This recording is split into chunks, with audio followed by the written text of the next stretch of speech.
Welcome back everyone. Welcome to civil services study. UPSC civil सेवा की test series चल रही है। 364 टेस्ट कंप्लीट हो गए थे। यह है टेस्ट नंबर 365। तो चलिए स्टार्ट करते हैं। और इस टेस्ट में हम फोकस करेंगे इंडियन ज्योग्राफी के प्रश्नों पर। इम्पोर्टेंट है सारे के सारे। इस पूरी की पूरी टेस्ट सीरीज़ की प्लेलिस्ट बना रखी है मैंने। वहाँ पर आप टेस्ट नंबर 1 से लेकर 365 तक पहुँच सकते हो। उसका लिंक डिस्क्रिप्शन बॉक्स में मिल जाएगा। तो आज हो गई है 29 मई 2020 जब ये रिकॉर्ड किया जा रहा है टेस्ट। क्वेश्चन नंबर 1 है, निम्नलिखित कथनों पर विचार कीजिए। दो स्टेटमेंट है यहाँ पर, बताना कि इनमें से कौन सा सही है। एल नीनो एक विश्ववतीय गर्म सागरीय धारा है। और दूसरा स्टेटमेंट है, जब पेरू के तट पर एल नीनो का जन्म होता है तो उस वर्ष दक्षिणी दोलन सूचकांक नकारात्मक होता है। एल नीनो गर्म है ठंडी? देखिए गर्म सागरीय धारा है तो करेक्ट है पहला वाला स्टेटमेंट। दूसरा भी सही है, तो सी है इसका उत्तर। तो देखिए उपरोक्त दोनों के दोनों कथन यहाँ पर सही हैं। एल नीनो एक विश्ववतीय गर्म सागरीय धारा है। जब पेरू के तट पर एल नीनो का जन्म होता है उस वर्ष दक्षिणी दोलन सूचकांक नकारात्मक होता है। दक्षिणी दोलन सूचकांक एल नीनो और ला नीना की उपस्थिति के दौरान पश्चिमी और पूर्वी उष्णकटिबंधीय प्रशांत महासागर के बीच बड़े पैमाने पर वायु दाब में होने वाले उतार चढ़ाव की एक माप है। इस प्रश्न का उत्तर दीजिए। तो मानसून विच्छेद की स्थिति के लिए निम्नलिखित में से कौन से कारक उत्तरदायी हैं? मानसून विच्छेद की स्थिति के लिए कौन से कारक उत्तरदायी हैं? तापक्रम का प्रतिलोमन और आर्द्र मानसूनी पवनों की दिशा का पश्चिमी घाट के समानांतर होना और ITCZ की स्थिति। मानसून विच्छेद के कारण ये तीनों के तीनों कारण उत्तरदायी हैं। तो उपरोक्त सभी है इसका आंसर। तो देखिए उपरोक्त तीनों कारक, तीनों कथन जो है वो सही है। मानसून विच्छेद मानसून के समय की वह स्थिति है जब एक दो अथवा कई सप्ताह जो है वर्षा नहीं होती। और मानसून विच्छेद की स्थिति के लिए महत्वपूर्ण उत्तरदायी कारक जो हैं वो निम्न हैं, जैसे ITCZ की स्थिति हो गई, तापमान का प्रतिलोमन हो गया, आर्द्र मानसूनी पवनों की दिशा का पश्चिमी घाट के समानांतर होना और उष्णकटिबंधीय अवदाबों की आवृत्ति में कमी होना। क्वेश्चन नंबर 3 पर आ जाइए। इनमें से कौन सी सूर्य के दक्षिणायन होने के समय बनने वाली दशाएं हैं? कौन सी दशाएं हैं जो सूर्य के दक्षिणायन होने पर बनती हैं?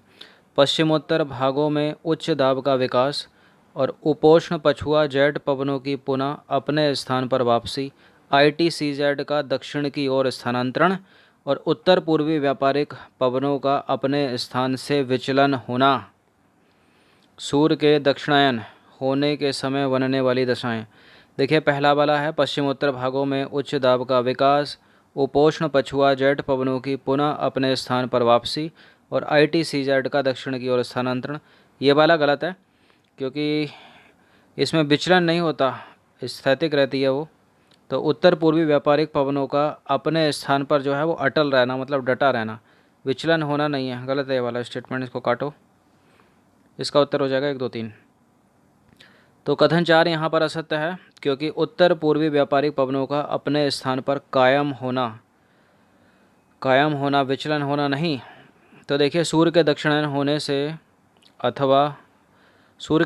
होने से तथा इस कारण बनने वाली उपर्युक्त दशाओं का संबंध मानसून के निवर्तन मतलब लौटने से है।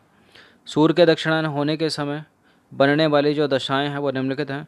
पश्चिमोत्तर भागों में उच्च दाब का विकास, उपोष्ण पछुआ जेट पवनों की पुनः अपने स्थान पर वापसी, ITCZ का दक्षिण की ओर स्थानांतरण और उत्तर पूर्वी व्यापारिक पवनों का अपने स्थान पर कायम होना, ना कि विचलन होना। क्वेश्चन नंबर 4 पर आ जाइए। लौटते हुए मानसून के संदर्भ में निम्न कथनों पर विचार करना है। देखिए लौटता हुआ मानसून बंगाल की खाड़ी से आर्द्रता ग्रहण करके भारत के पूर्वी तटीय भागों में वर्षा करता है। लौटता हुआ मानसून कहाँ से उठता है? बंगाल की खाड़ी से। अगर यही अरब सागर से उठता तो गलत हो जाता है वाला स्टेटमेंट। अभी सही है। अब देखिए यह जो मानसून है, अभी इंडिया का मैप बनाते हैं, देखिए यहाँ बंगाल की खाड़ी से उठता है लौटता हुआ मानसून और आएगा कहाँ पर वर्षा होगी? यहाँ पर। दूसरा स्टेटमेंट है, यह अक्टूबर नवंबर माह में उत्तरी सरकार क्षेत्र में वर्षा के लिए उत्तरदायी है और इसके कारण नवंबर दिसंबर में कोरोमंडल तट पर वर्षा होती है। तमिलनाडु में होती है यानी। तो देखिए लौटते हुए मानसून से यहाँ पर भी वर्षा हो रही है, यहाँ पर भी हो रही है। तो सारे के सारे तो करेक्ट हैं, डी है इसका आंसर फिर 1 2 3। तो देखिए सूर्य के दक्षिणायन होने से तथा इसके कारण बनने वाली उपर्युक्त दशाओं का संबंध मानसून के निवर्तन मतलब लौटने से है। ये बंगाल की खाड़ी से आर्द्रता ग्रहण करके भारत के पूर्वी तटीय भागों में वर्षा करता है, इसलिए पहला वाला करेक्ट है। और इसके कारण अक्टूबर नवंबर माह में उत्तरी सरकार क्षेत्र तथा नवंबर दिसंबर माह में कोरोमंडल तट मतलब जो तमिलनाडु का तट है वहाँ पर वर्षा होती है। तो जो पूरब का तट है उसको दो भागों में डिवाइड किया है इन्होंने, कोरोमंडल तट और एक है उत्तरी सरकार तट, इसके ऊपर दोनों पर चर्चा हो चुकी है। और पश्चिमी जो है उसको 4 बाटों में, उस पर भी चर्चा हो चुकी है, याद रखना। क्वेश्चन नंबर 5 है, निम्नलिखित में से कौन सा एक कथन जो है वो गलत है, असत्य है। ओजोन पराबैंगनी किरणों को अवशोषित कर उनको पृथ्वी की सतह पर आने से रोकती है। जलवाष्प पृथ्वी को ना तो अधिक गर्म करता है और ना ही अधिक ठंडा होने देती है।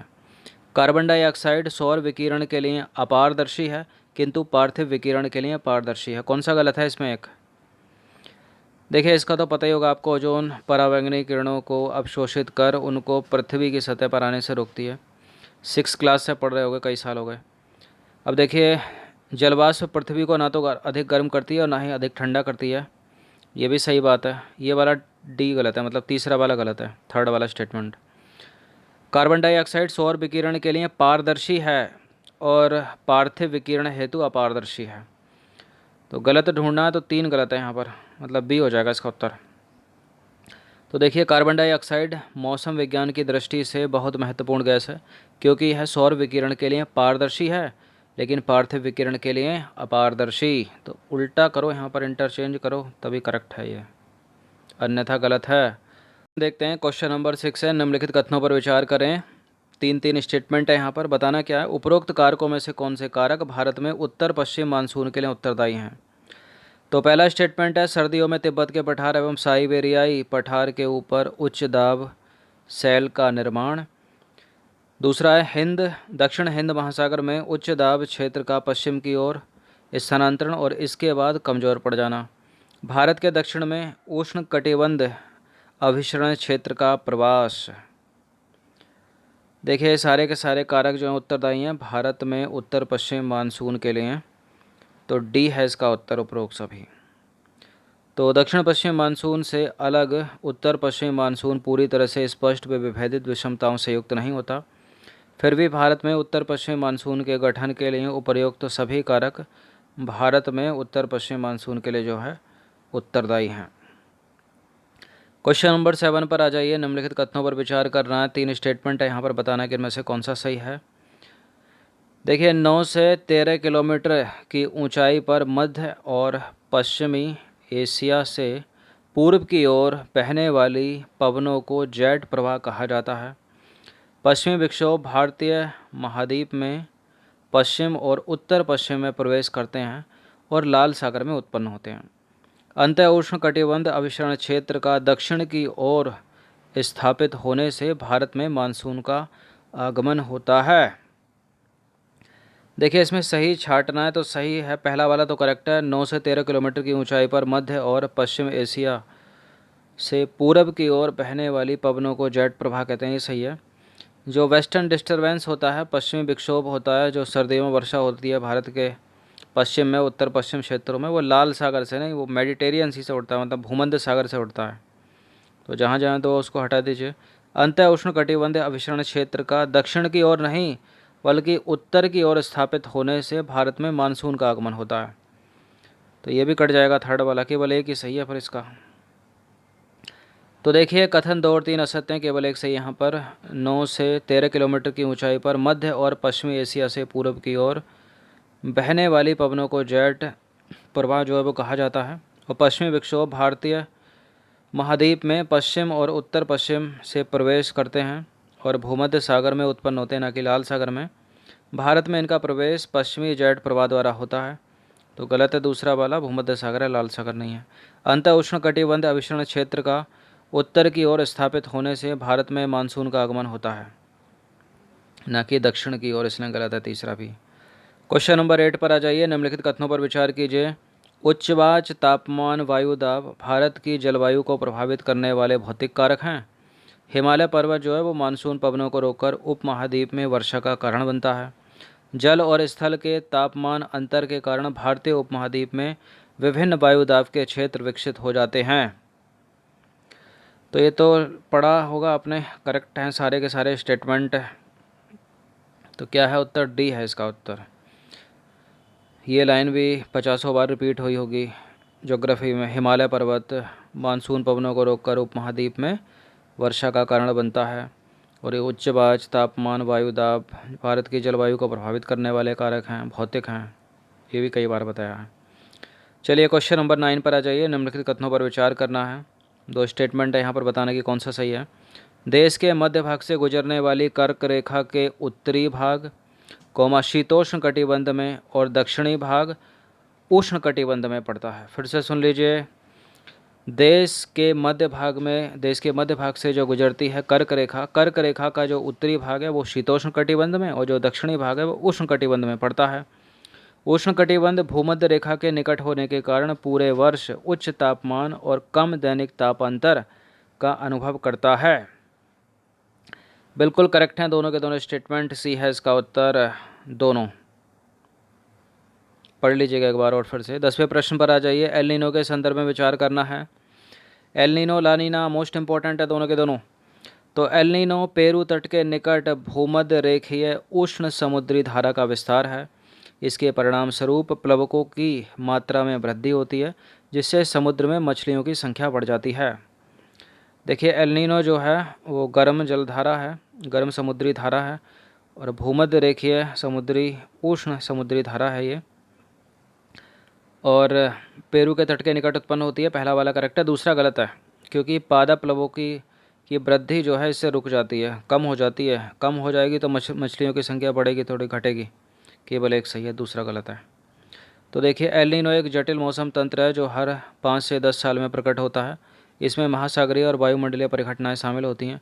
यह पेरू तट के निकट भूमध्य रेखीय उष्ण समुद्री धारा का विस्तार मात्र है, जिससे अस्थायी रूप से ठंडी हम्बोल्ट धारा जो है वो प्रतिस्थापित हो जाती है, और यह धारा पेरू तट के जल का तापमान जो है वो 10 डिग्री तक बढ़ा देती है। इसलिए पहला वाला करेक्ट है। एल नीनो के परिणाम स्वरूप पादप प्लवकों की संख्या में कमी होती है, जिससे क्या है, जो समुद्र में पाई जाने वाली मछलियां हैं वो तो कम हो जाएगी ना, क्योंकि प्लवक इनका क्या है, भोजन होता है। तो पहला वाला सही है, दूसरा वाला गलत है। क्वेश्चन नंबर 11 पर आ जाइए। कौन से बल पवनों की दिशा तथा वेग को प्रभावित करते हैं? घर्षण बल, दाब प्रवणता बल, कोरियोलिस बल। पवनों की दिशा तथा वेग को प्रभावित करने वाले कौन कौन से बल हैं? कोरियोलिस बल तो है, दाब प्रवणता बल भी है, घर्षण बल ये भी है, तीनों के तीनों हैं। तो डी है इसका उत्तर। 11 प्रश्न इसमें ऐड किए गए थे इस टेस्ट में। तो उपरोक्त तीनों बल पवनों की दिशा तथा वेग को प्रभावित करते हैं। इंपॉर्टेंट है घर्षण बल, दाब प्रवणता बल, कोरियोलिस बल। तो डी है इसका आंसर। चलिए 11 प्रश्न थे इंपॉर्टेंट, अच्छे से इसका रिवीजन 1 से 2 बार कर लेना। धन्यवाद।